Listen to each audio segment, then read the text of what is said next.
Okay, so when we talk about stoichiometry, we're talking about the mathematics of a balanced equation. So the very first thing that you need to do is make sure that you have a balanced equation. And we're going to look at the quantities of the reactants and the products and read the question very carefully so that we know which math we're going to. Okay, so a mole ratio is what we're going to be looking at, and we're going to use mole ratios as conversion factors. So dimensional analysis is going to be involved here. We're going to use the same dimensional analysis that we've always been using, but we're going to be using it from a balanced equation, and we're going to find these conversion factors and use them. So, for instance, if we have this equation right here, where I have N2 plus 3 H2s makes 2 NH3s. This is nitrogen and hydrogen making ammonia. The molar ratios that we can do is we could say, okay, 1 mole of nitrogen and 3 moles of hydrogen make 2 moles of ammonia. So for instance, if we were to look at nitrogen and hydrogen, the conversion factor would be 1 mole of nitrogen equals, that's an equals, 3 moles of hydrogen. And that's our conversion factor. So we have an equality. This is equal to this, or in chemistry words, 1 mole of nitrogen requires 3 moles of hydrogen for a complete reaction. Now, as a mole ratio, what we would say is, well, what if we started with moles of hydrogen and we had to figure out how many moles of nitrogen that we need? Well, all that we do here is this, is we look at this and we say, all right, let's say I had certain moles of hydrogen. I say, okay, times, now of course the moles of hydrogen are going to go on the bottom. So what I would put as a mole ratio, I'd multiply the whatever I was given by 1 mole of nitrogen on top and 3 moles of hydrogen on the bottom. And that way, whatever I started with here, moles of hydrogen would cancel with moles of hydrogen. So that's the mole ratio I would use to go from moles of hydrogen to moles of nitrogen. Okay, so what if we had moles of NH3? So the question might say, okay, to make 10 moles of NH3 ammonia, what are you going to need for nitrogen? They don't ask about hydrogen, they just want to know how much nitrogen is needed. All right, well, we would need this mole ratio then.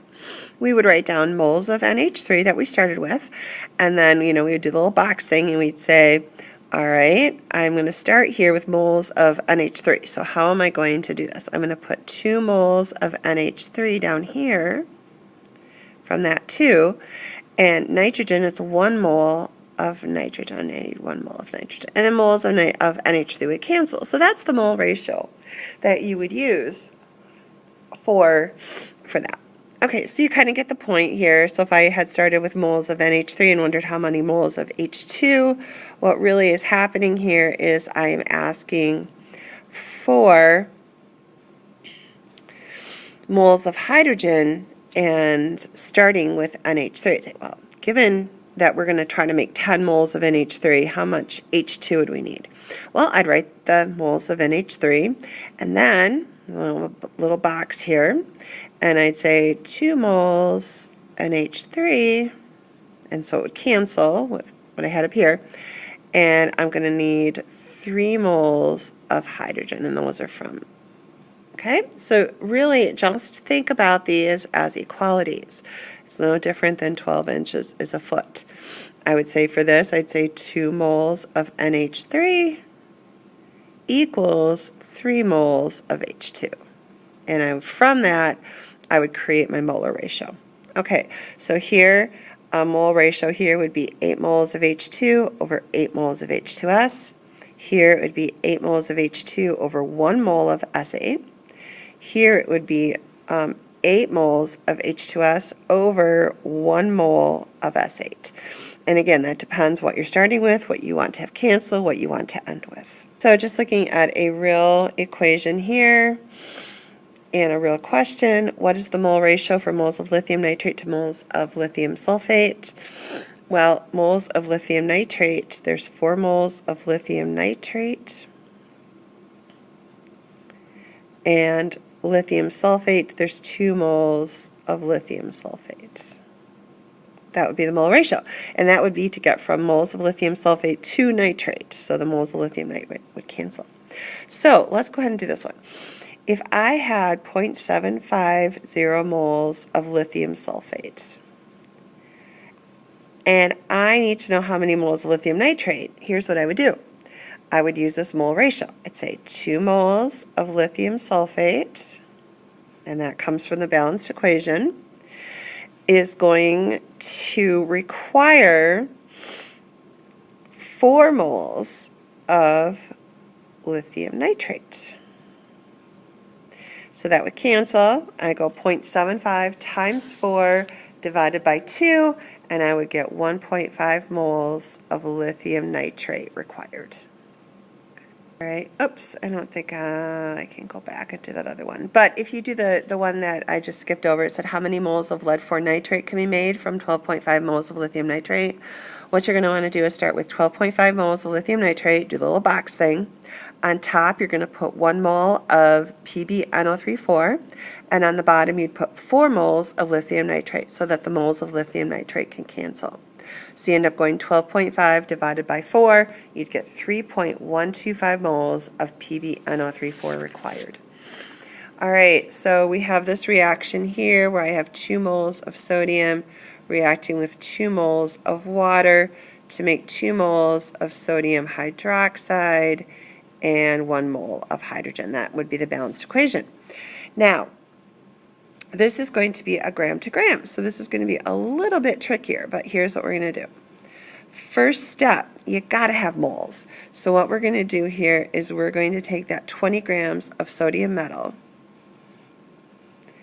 and we're going to get it to moles. So the very first step is to get it to moles. Now, you have to make sure that you just do 1 mole at this point. I don't care what the balanced equation says, you're just doing 1 mole. So we have 0.87 moles of Na. Now in step 2, you're going to use the mole ratio. So I'm going to use 0.87 moles of Na. Now we're going to go to the balanced equation. This is the only time you go to the balanced equation. Here it's always 1 mole. 2 moles of sodium are going to require 2 moles of sodium hydroxide because that's what's being asked about. So I'm going to say 2 moles of sodium is going to require, or make 2 moles of sodium hydroxide. Now granted, I see that you're going to multiply by 2 and divide by 2, but that is definitely a step that you need to show. If you don't show it, you will lose points. All right, very last thing, third step. I'm going to take moles of sodium hydroxide, but you recall here I'm being asked about grams, not moles. So I'm going to take that 0.87 moles. Now I'm talking about sodium hydroxide. And I'm just going to get it moleville to gramville. And again, make sure that you are just doing 1 mole for step 3. Step 1 and step 3 is just 1 mole. I'd say that's my most common mistake. People go to the balanced equation and they shouldn't. 34.8 grams is the final answer. I've got to get it to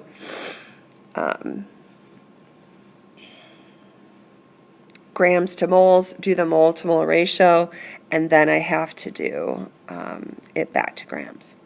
All right, so we have a reaction here. We're going to make this substance and see if I can fit it all in there, and that is the reaction. All right, how many grams of solid iron 3 hydroxide are produced if I have 324 grams of iron 3 chloride reacting? So the first step, again, I'm going to take 324.40 grams of iron 3 chloride. I'm going to only use 1 mole. I don't care what's on the balanced equation. And I add that all up, and you should too, and you get that many grams.